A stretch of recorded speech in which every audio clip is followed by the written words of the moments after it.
This is Barbara Vercruz. And first of all, I would like to thank the channel Deliberation for having me today. So my name is Barbara Vercruz. I'm located in Belgium, the middle of Europe, an hour drive of Brussels, and I am a global kindness advocate. So you might ask yourself, what is that? A global kindness advocate? Is that like a job? Is that something you do? Well, it's part of what I do. I am running a coaching and consulting business. But my main, you could say, the main uniqueness of my way of consulting and coaching is to empower people through kindness and compassion. And how do we end up in life in being a global kindness advocate? Well, I will share you a bit of my story that maybe you will better understand why I have become this global kindness advocate. As a child, as I grew up, all the time I would hear people say to me, Barbara, you're too kind for this world. Barbara, you have to be less kind because people will take advantage of you. Barbara, look out for people not taking advantage. And as a child, I could not understand. What does that mean? You're too kind. Did it mean I have to be less kind? What world had I arrived in? In a world where you have to be tough and rude to survive? I could not understand. I could not understand what people said. And it has been following me ever since. And of course, while I grew up, I followed the path that was, you could say, expected from me. I went to college, married, started a business. I started at 28 years old, first a construction business. And why a construction business? Because my parents had a construction business. And I thought it was the thing I had to do. And the following years, starting up my business and having, with my husband, we got married and 3 children in 4 years. But then at the age of 32, I was diagnosed with a stage 4 skin cancer. I was told that I had no more than 6 months to live. So I would not live until the end of the year. And as you can imagine, that was a shock. It's shocking as a young mom. My youngest was only 2 months old to hear that you have a stage 4 cancer and will not see your kids grow up. So you could say that crisis in life was a moment, was such a shock, being faced with death so suddenly that it made me think. It made me think. First of all, I had 2 major lessons. Thanks to that, you could say, challenge. First of all, from the first night in hospital, at first I was, you could say, desperate. I was alone in hospital and 3 children were with my parents and grandparents. And I started crying. I was thinking, oh my God, I will lose my children. My children will miss me and I will miss them. But then something in my mind shifted. And I told myself, okay, Barbara, the 3 kids where they are now, they are surrounded with love. They are with their parents, grandparents, and they are so little that they do not realize that their mom is ill. They think that they are on a holiday with grandpa and grandma. So I said to myself, what is within your power right now to help yourself? There was one thing which was within my power. It was my thoughts. So I promised to myself that I would focus on positive thoughts. I would focus on hope because I knew that when I would go into depressed thinking, when I would go into negative thinking or even in desperation, it would weaken me physically too. I had to have faith in the doctors, But then it was within my power how I responded to the situation. And even if I would only have lived 6 more months, I was dedicated to spend them in joy and positivity. I would not spend my last 6 months in negativity and depression. But fortunately for me, I had several surgeries and I had 1 year of chemotherapy. So I survived. And while being all those months in hospital, it made me think about my legacy. I was thinking, okay, at 32, what if? What if is it over right now? Would I be happy with my legacy? And the answer was no, I would not. Because until then, I have lived up to the expectations of other people, my parents, peers, what society expected from me. And the seed within my heart, that seed to bring more kindness into the world, had like been buried under all the agreements of society, you could say. So I promised myself, if I survive, I will start building a positive legacy. And that's what I started doing. Of course, I still had my construction business. And with all the investments, it's not like I could throw everything away and start something else. But I started to follow coaching certifications. I started to read hundreds of books on human behavior, psychology, self development, spirituality, went to retreats. And the following years, I, you could say, made like an inner transformation, still while running my construction business. And I started like a coaching business at the side. But then in 2016, at the age of 46, again, I was faced with a huge challenge. Two of our employees betrayed us, and they made us end up almost bankrupt. So at 46, I was there with a huge debt. And again, I was thinking, okay, what is the lesson in here? What do I have to learn?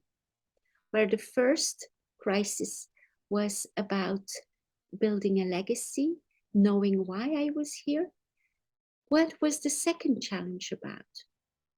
And one night, as I was in bed looking, staring at the ceiling, that day the bank had called us that they wanted to sell our private home, which I'm in right here, our dream home. They wanted to sell it to cover my debts. And I stared at the ceiling, asking, like the universe or God, like I survived a stage 4 cancer to end up here? Seriously? What's the lesson here? And then I had this, you could say, presence of voice or message that I got.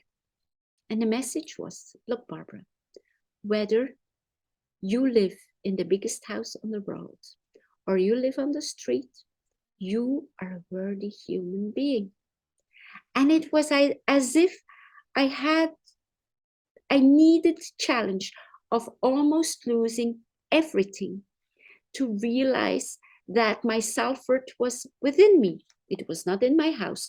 It was not in my business title. It was not in my car. It was not outside me. It was me. And from that moment on, I had to reinvent myself. Started a coaching and consulting business. And you have to know, I was 46.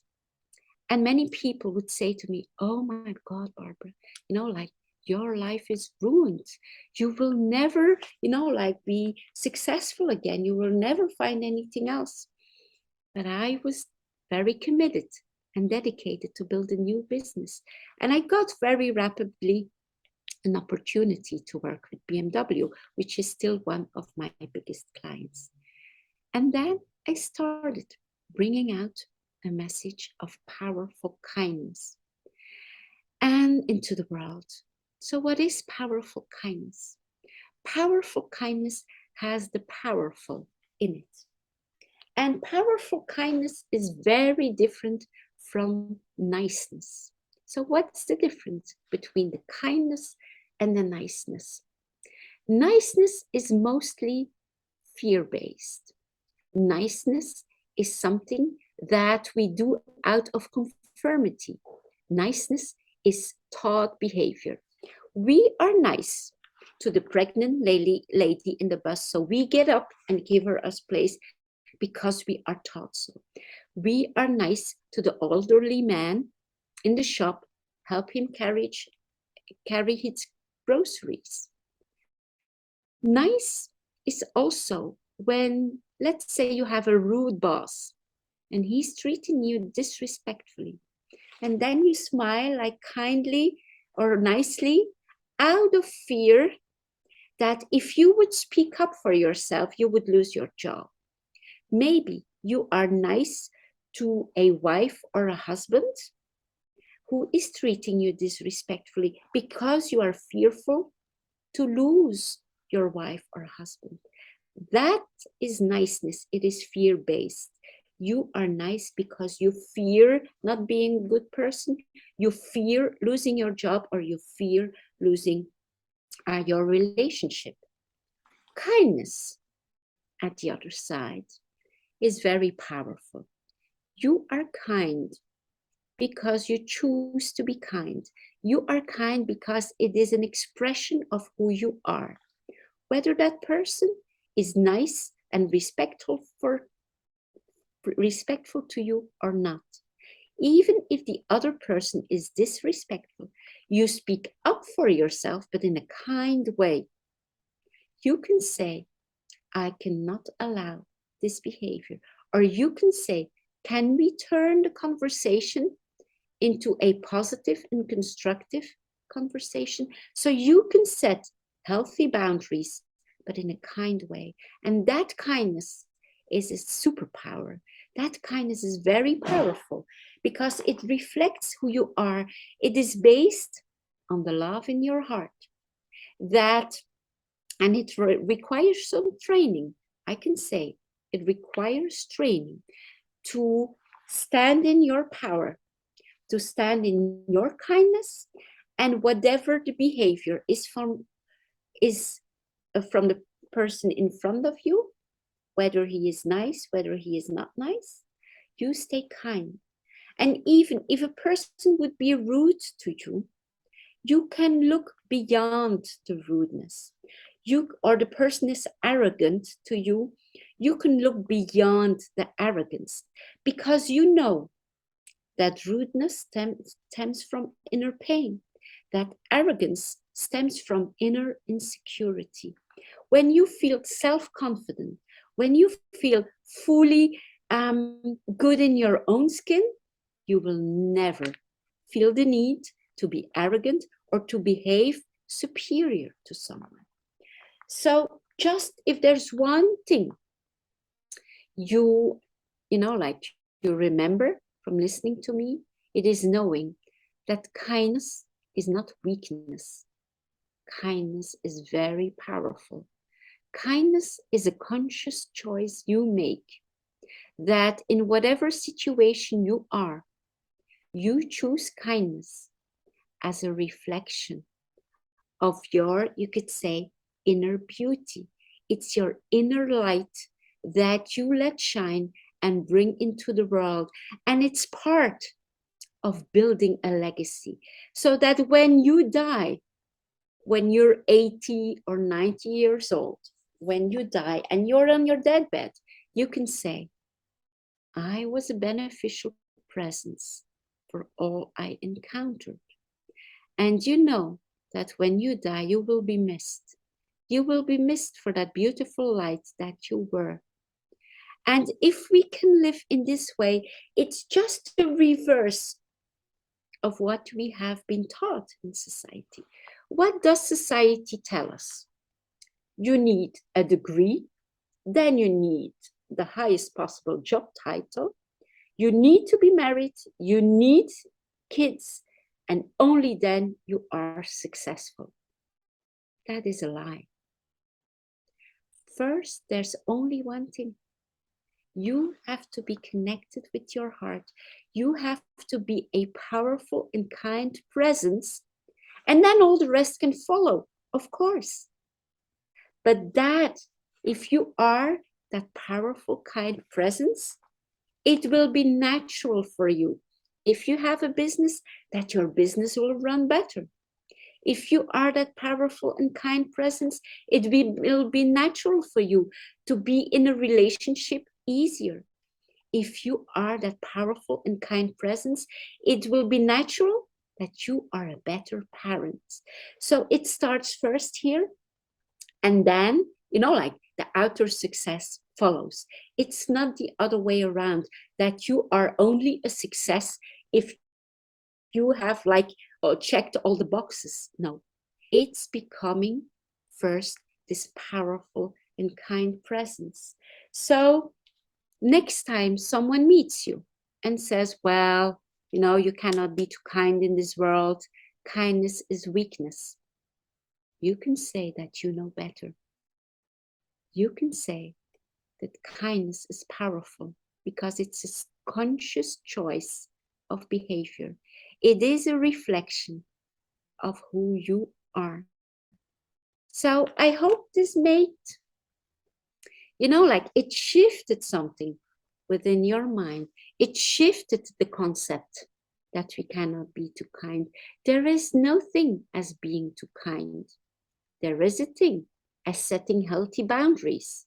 There is a thing of not allowing disrespectful behavior of someone else.